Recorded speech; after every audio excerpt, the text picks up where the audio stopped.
Hello everyone and welcome to AceOSCE's video for today. This is Alicia and thank you so much for joining me for this one. I am making this video because I have got these questions from multiple people either in my DMs or in my chats from Instagram or even in some of my comments on my YouTube videos. So I'm hoping with this video I'm able to clarify some of the questions that are being asked in terms of where you should prepare from, what you should concentrate more on, what are the usual topics covered in the EE. So let's get started. In today's video, I'll quickly discuss an overview of the evaluating exam syllabus, where do you study from, what should we focus on, and how we at AceOSCE could help you in your PEBC evaluating exam prep. I also wanted to quickly add this note that I have presented my views in this video and I aim to give some clarity to our PEBC evaluating exam aspirants. There may be other better suited options for some of you and definitely more options than what I have discussed in this video, but I just want to share the knowledge that I have with all of you. So I'll quickly have a quick tabular form of the PEBC study topics for the evaluating exam. You can find this on pebc.ca as well. So this is a breakdown of the first 50% of the topics that are usually asked in the evaluating exam. You could take a screenshot of this and have a look at it at your convenience. And the rest of the 50% comes from pharmacy practice, which is further divided into clinical sciences and professional practices. I wanted to give a quick shout out to the professional practices because this is where most of us are struggling a little bit. Now, to start with the content for today's video, what are the sources for study materials for most of us? Now, another question that I get regarding this is that is any material okay or is Canada specific material required? I would highly suggest that you have Canadian sources for your materials, especially because the healthcare system in Canada and the US are different. Also, the ethics and law may be a little differing between the two countries, which is why having some sort of Canadian material is a better idea. If you only want to quickly review your basics and you have good knowledge of the evaluating exam topics already, taking MISBA Quick Review Guide for the PEBC EE is a good option. However, if you're just starting your preparation and your knowledge about your pharmacy degree back home or wherever you studied from is not as fresh, and you want to restart your preparation from the bottom going upwards, you do want to have more comprehensive material such as the pharmacy PEBC course. That is one of the good ones that I know of. And if you're just looking for topic-wise study, say you do have one of these courses but you're still struggling to study about a topic, or you do want to discuss some doubts or some questions about some topics that may be tested in the PEBC evaluating exam. It could be ethics, it could be law, it could be pharmacoeconomics, it could be anything that could be under the radar for the EE exam. You can reach out to us at AceOSCE. We do take flexible classes for the topics that you request. We also hold quick mini mocks after the end of the chapter discussion so that we know that you have studied and you have understood the topics very well. My main aim here is to have a one-on-one class with a person so that I can clear their doubts and I can try to instill all the basic knowledge of that specific topic, especially from the eyes of the PEBC evaluating exam, and what sort of questions they may be asked and what level of questions they may be asked. Again, I want to emphasize that the evaluating exam basically equalizes your degree to that of a Canadian pharmacy grad's degree. So most of the questions asked in the evaluating exam are going to be based off on your study in the 4 years or 5 years of your B Pharm or your Pharm D, be it in India, be it in Iran, Iraq, or so many different places from where people come in to give this exam. So you definitely want to keep these things in mind. Again, there may be different sources of material for different people. However, when you're looking at pharmacy management, the healthcare system, ethics and law especially, things that may vary from country to country, we do want to source these materials or at least these topics from Canadian generated sources, and notes from AceOSCE if you'd like to go ahead with us. I hope this kind of gives a little more clarity.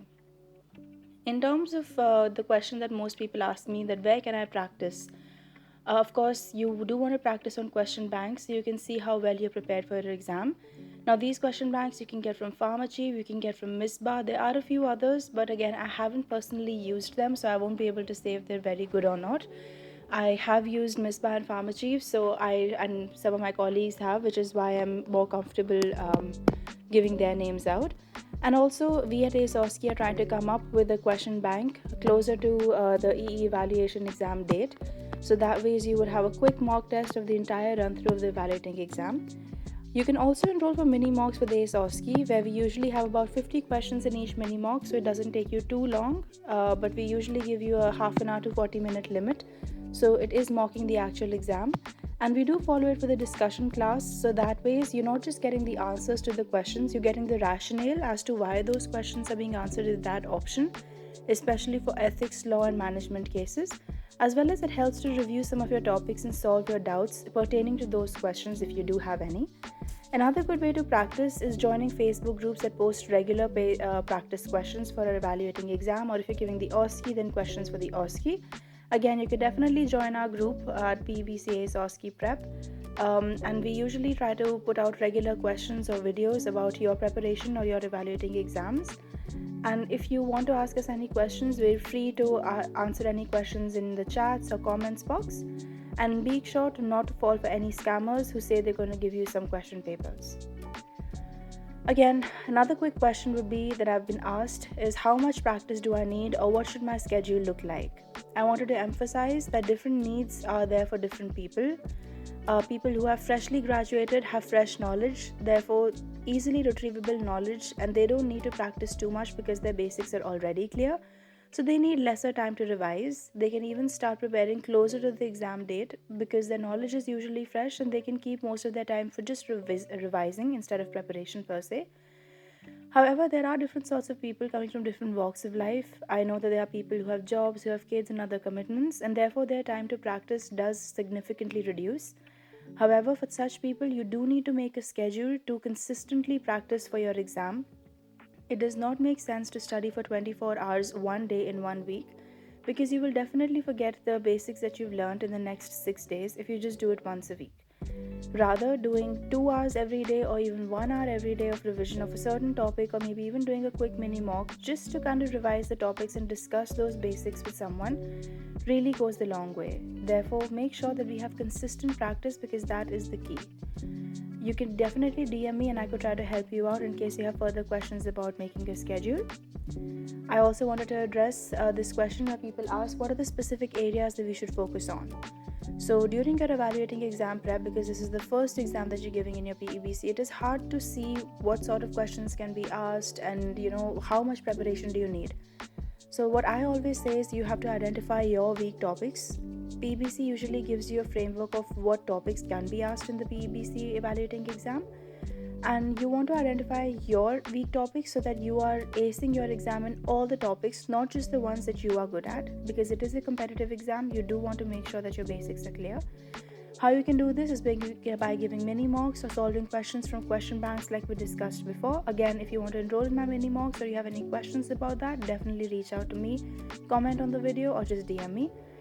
Another thing I want you guys to keep in mind is pharmacology is a big topic for MCQs. In the evaluating exam, it is more like a general exam where they are evaluating your degree with that of a Canadian grads.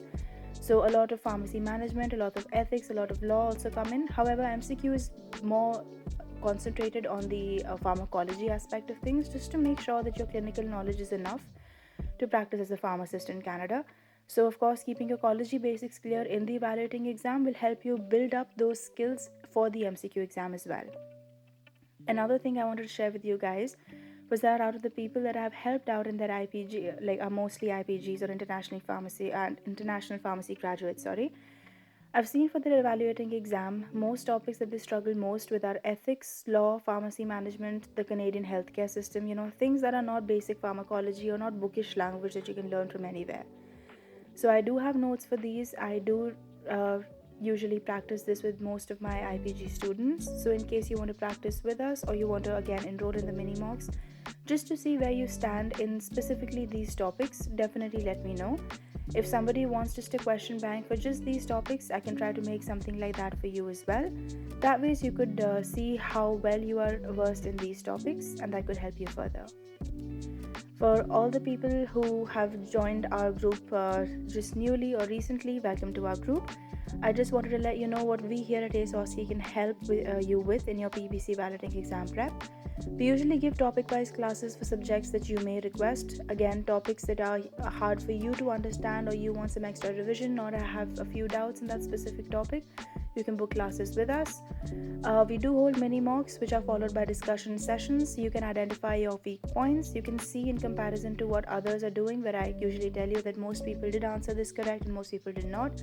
That way, you get to know if you are in the basic category, or if you have definitely done enough or have definitely done enough revision to be able to give your exam easily. And we also post regular questions on Facebook group and OSCE videos on our YouTube channels for your revision. I hope this video helps answer some of your questions. Again, if you guys have any questions at all, I'm happy to help. I have been through this journey and I just want to give back to people who were like me and did not have anyone to look up to. I hope this helps, and take care. See you in the next one.